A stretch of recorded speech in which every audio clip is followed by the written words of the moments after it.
आज मैं आप लोग के लिए राजस्थान की पारंपरिक मिठाई घेवर की रेसिपी लेकर आई हूँ। जैसा कि आप लोग जानते हैं, सावन के महीने में सब लोग घेवर जो है बहुत खाते हैं, तो मैंने सोचा क्यों ना आप लोग के साथ भी ये रेसिपी शेयर की जाए, जिसे आप लोग भी घर पे बहुत ही आसानी से बनाकर तैयार कर सकें। और बहुत लोगों को ये पसंद होता है लेकिन बना नहीं पाते हैं, तो आज मैं बहुत ही इजी तरीके से इस रेसिपी को बताने वाली हूँ, जिसे आप घर पे भी बहुत ही आसानी से बना सकते हैं। और हाँ, इसे मैं मैदे से नहीं बनाने वाली हूँ, सिर्फ़ और सिर्फ गेहूं के आटे से बनाकर तैयार करने वाली हूँ।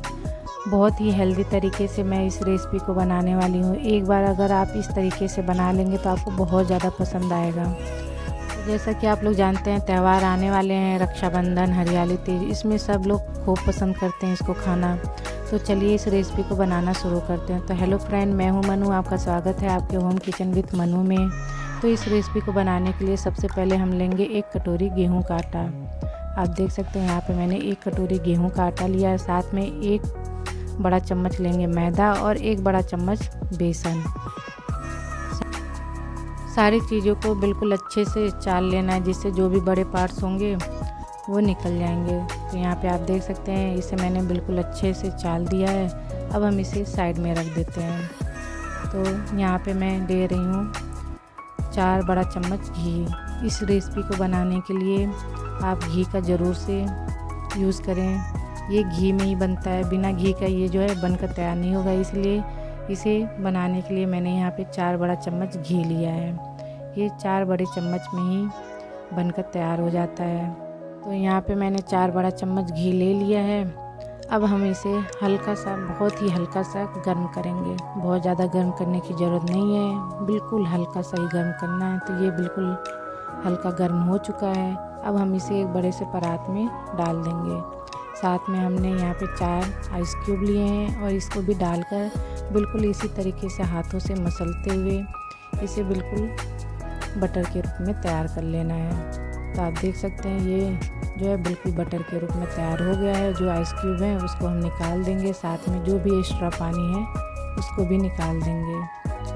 यहाँ पे पानी बिल्कुल भी नहीं रहना चाहिए। बस इसी तरीके से इसे हाथों से मसलते हुए इसे बिल्कुल क्रीमी टेक्सचर में बनाकर तैयार कर लेना है। तो आप देख सकते हैं ये बिल्कुल धीरे धीरे क्रीमी सा होता जा रहा है। बस इसी तरीके से इसको तैयार कर लेना है। लेकिन यहाँ पे जो है गर्मी ज़्यादा होने की वजह से ये धीरे धीरे मेल्ट होता जा रहा है और ये बिल्कुल पानी की तरह बन जाएगा। तो यहाँ पे आप एक काम करिएगा। तो मैं यहाँ पे एक बहुत ही बड़ा सा बर्फ़ का टुकड़ा लूँगी, जिसे परात के नीचे रख कर बस इसको हम अच्छे से मलेंगे। तो आप देख सकते हैं यहाँ पे मैंने बहुत बड़ा टुकड़ा लिया बर्फ़ का, इसको परात के नीचे रख देंगे। अब हम इसे बिल्कुल इसी तरीके से हाथों से मलते हुए इसे बिल्कुल क्रीमी टेक्सचर में तैयार कर लेंगे। और ये बिल्कुल भी जो है पिघलेगा नहीं और बिल्कुल अच्छे से ये जम जाएगा। तो आप देख सकते हैं धीरे धीरे गाढ़ा होता जा रहा है। यहाँ पे बिल्कुल ये पतला नहीं होना चाहिए, बिल्कुल गाढ़ा होना चाहिए। तो आप देख सकते हैं धीरे धीरे ये गाढ़ा होता जा रहा है। बिल्कुल इसी तरीके से हाथों से मलते हुए इसे बिल्कुल क्रीमी टेक्सचर में बनाकर तैयार कर लेना है और एक फ्लफी सा बैटर बनाना है इसका। तो आप देख सकते हैं धीरे धीरे ये गाढ़ा होता जा रहा है। बस जब भी आप बनाएं तो इन सब बातों का ज़रूर से ध्यान रखें। अगर ये बिल्कुल पिघला हुआ रहेगा तो आपका घेवर बिल्कुल सही बन नहीं पाएगा। इसलिए आप इसे जब भी बनाएं तो बिल्कुल इसे क्रीमी टेक्सचर में बनाकर ही तैयार करें, तभी आपका घेवर जो है सही से बनकर तैयार होगा। तो आप देख सकते हैं ये बिल्कुल क्रीमी टेक्सचर में बनकर तैयार हो गया। तो अब हम इसमें 2-2 चम्मच करके आटा ऐड करेंगे और थोड़ा सा ठंडा पानी, फिर 2-2 चम्मच इसमें आटा ऐड करेंगे और साथ में थोड़ा ठंडा पानी। यहाँ पे तो थोड़ा थोड़ा पानी ऐड करेंगे और थोड़ा थोड़ा आटा डाल के ऐड करते हुए इसे मिक्स करते जाना, जिससे इसमें लम्स ना रहे और बढ़िया सा इसका एक घोल तैयार हो जाए। तो आप देख सकते हैं यहाँ पे इसे बिल्कुल अच्छे से हाथों से फेंटना है, जिससे इसमें लम्स वगैरह ना रहे और पानी जो है थोड़ा थोड़ा करके डालते जाना है। तो यहाँ पे मैंने करीब 1.5 गिलास के करीब पानी यूज़ किया है। बस यहाँ पे आप देख सकते हैं इसका बिल्कुल इसी तरीके से बैटर तैयार कर लेना है और पानी को एक साथ नहीं डालना, बस थोड़ा थोड़ा करके डालते जाना, जिससे इसकी क्वांटिटी का पता चलता रहेगा। तो आप देख सकते हैं ये बिल्कुल अच्छे से बनकर तैयार हो गया है। यहाँ पे जो है जब भी आप इसे चम्मच से गिराएं तो ये एक साथ ना गिरे, ये बिल्कुल बूंद में जाके गिरे। इस तरीके से इसका बैटर तैयार करना है। तो इसका बैटर तैयार हो गया है और जो हमने एक भगोने में ऑयल को गर्म होने के लिए रख दिया था, जब ऑयल बिल्कुल अच्छे से गर्म रहे, यहाँ पे फ्लेम को बिल्कुल मीडियम टू हाई रखना है, लो पे बिल्कुल भी नहीं करना है। और इसी में आप बैटर को ऊपर से बिल्कुल ऊपर से गिराइएगा जिससे ये बूंद में जाए, बूंद बूंद करके जाएगा, जिससे आपका जो घेवर है बहुत ही अच्छे से बनकर तैयार होगा। तो यहाँ पे बैटर को एक साथ नहीं डालना है, बस एक एक चम्मच ऊपर से बिल्कुल ऊपर से इसे गिराना है। और यहाँ पे जब ये बबल्स की तरह ऊपर उठे तब आप बैटर ना गिराइएगा, जब बबल्स नीचे चला जाए फिर आप बैटर गिराइएगा एक एक चम्मच करके। इसी तरीके से मैंने 15 से 16 बार इसी तरीके से एक एक चम्मच डाला है। तो आप देख सकते हैं धीरे धीरे ये बिल्कुल जमता जाएगा और ये ऊपर की तरह जो बैटर है ऊपर की तरफ आता जाएगा। तो आप देख सकते हैं बिल्कुल इसी तरीके से धीरे धीरे करके बैटर को डालते जाना है और इसे हम इसी तरीके से तैयार कर लेंगे। तो बैटर को बिल्कुल भी एक साथ ना डालिएगा, अगर आप एक साथ डालेंगे तो ये बिल्कुल जम सा जाएगा एक जगह पे। तो इसलिए एक एक चम्मच आप यहाँ पे बैटर लीजिए और बिल्कुल ऊंचाई से डालिएगा।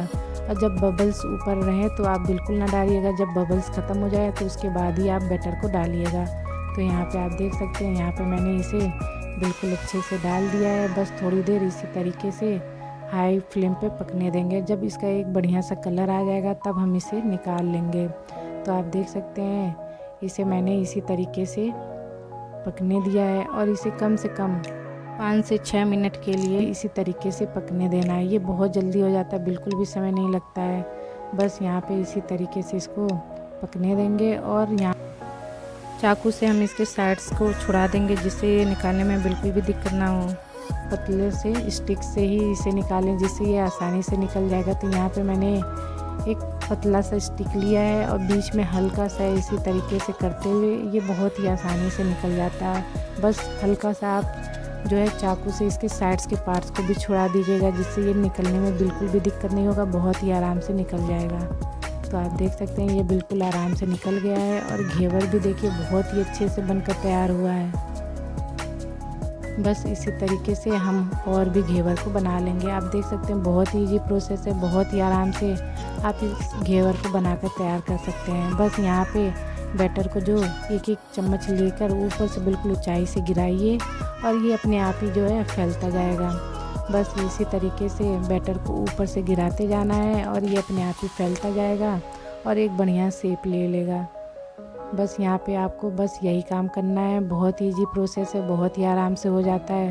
और आप बिल्कुल इस बात का ध्यान रखिएगा जो बैटर आप तैयार किए हैं उसे आप बिल्कुल ठंडा ही रखिएगा, बिल्कुल गर्म नहीं होना चाहिए।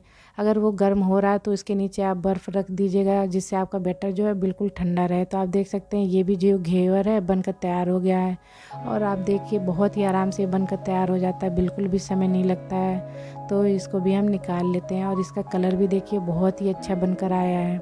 बस इसी तरीके से और घेवर को हम बनाकर तैयार कर लेंगे। तो आप देखिए बहुत ही आसानी से ये घेवर बन जाता है। अगर आप इस तरीके से बनाएंगे तो आप भी घर पे बहुत ही आसानी से घेवर बनाकर तैयार कर सकते हैं। तो यहाँ पे इस बैटर से मैंने 3 घेवर बनाकर तैयार किए हैं। देखिए कितना अच्छा घेवर बनकर तैयार हुआ है, बिल्कुल मार्केट की तरह लग रहा है, देख के लग ही नहीं रहा आपने इसे घर पे बनाकर तैयार किया है। और हाँ, इस बात का ज़रूर ध्यान रखिएगा जब आपका बैटर बन जाए तो इसे बिल्कुल एक बार और ज़रूर से छान लीजिएगा जिससे उसमें जो भी बड़े पार्ट्स होंगे वो निकल जाएंगे। और इसे जब भी बनाइएगा तो थोड़ा दूरी पे ही बनाइएगा जिससे जो छींटे हैं आपके ऊपर ना पड़े। तो क्योंकि इसमें जो बैटर ऊपर से गिराने से तेल के छींटे जो हैं आसपास जाते हैं, गिरते हैं, जिससे आप जल सकते हैं, इसलिए बहुत ही सावधानी से इसको बनाइएगा। अब हम यहाँ पे रबड़ी की तैयारी करते हैं। तो यहाँ पे मैंने कढ़ाई में एक कटोरी मैंने यहाँ पे डाला है मिल्क पाउडर।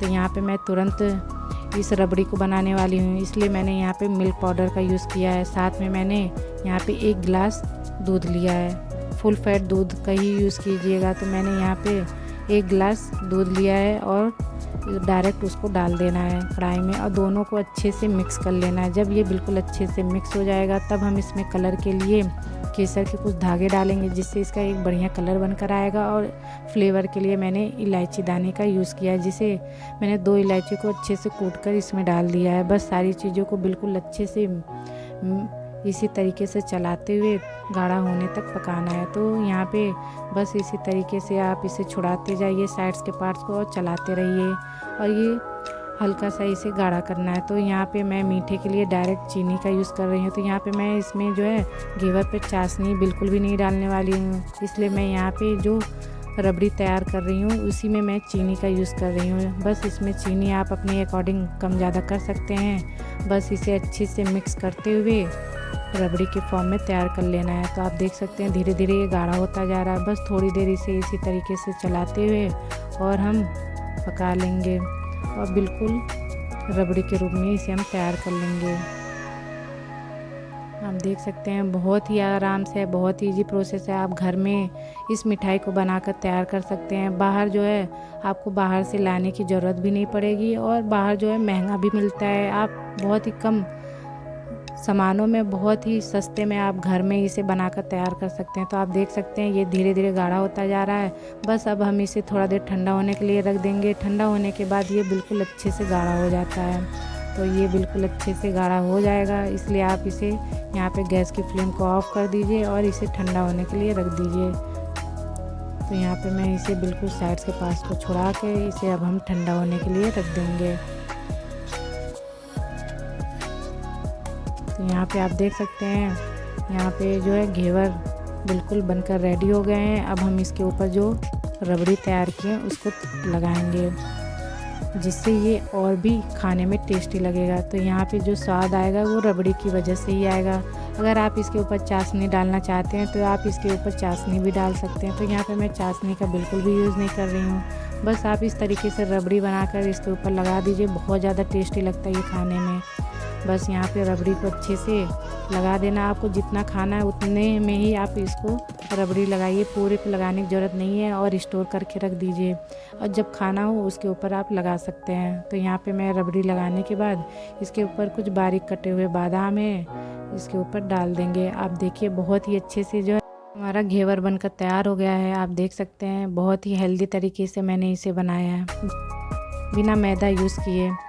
अगर आप इस तरीके से बनाएंगे तो आपको भी बहुत ज़्यादा पसंद आने वाला है। बस आप इस तरीके से बना के सर्व करिए, सबको बहुत ज़्यादा पसंद आएगा। आप देख सकते हैं ये साइड्स के पार्ट्स को भी देख लीजिए कितने अच्छे से ये जो है पककर तैयार हुआ है। बस आप इसी तरीके से इसे नाइफ से भी कट करके देख लीजिए, बहुत ज़्यादा टेस्टी लगता है ये खाने में। आप अगर इस तरीके से बनाएंगे आपको बहुत ज़्यादा पसंद आने वाला है और ये बिल्कुल क्रिस्पी बनकर तैयार होता है। आप देखिए ये कितना ज़्यादा क्रिस्पी बनकर तैयार हुआ है और इसके ऊपर रबड़ी लगाने से जो इसका स्वाद है वो 2 गुना बढ़ जाता है। बस आप इस तरीके से हाथों से भी तोड़ कर देख लीजिए, बहुत ज़्यादा टेस्टी जो है ये बनकर तैयार हुआ है और क्रिस्पी भी बनकर तैयार हुआ है। बस इस तरीके से आप घर में भी बनाकर बच्चों को भी खिला सकते हैं। बच्चों को इस तरीके से आप हेल्दी तरीके से भी बना कर घर में खिला सकते हैं और उनको भी बहुत ज़्यादा पसंद आएगा। बस आप देख सकते हैं इसे मैंने गेहूं के आटे से बनाकर तैयार किया है। कोई कह ही नहीं सकता कि आप इसे गेहूं के आटे से इतना अच्छा जो है घेवर बनाकर तैयार कर सकते हैं और बहुत ही सस्ते में आप इस घेवर को घर में बनाकर तैयार कर सकते हैं। आपको बाहर से लाने की ज़रूरत भी नहीं है और त्यौहार जो आ रहे हैं आप इस त्यौहार में अपने घर में इस तरीके से बनाएंगे तो सबको बहुत ज़्यादा पसंद आएगा। अगर आपके घर में गेस्ट भी आ रहे हैं तो आप उनको भी बनाकर खिला सकते हैं, बहुत ज़्यादा टेस्टी लगता है ये खाने में। और आपको हमारी ये रेसिपी कैसी लगी कमेंट्स करके ज़रूर बताइएगा। अगर आपको हमारी ये रेसिपी पसंद आई हो तो हमारे चैनल को लाइक शेयर एंड सब्सक्राइब करना ना भूलें। मिलते हैं एक नई रेसिपी के साथ।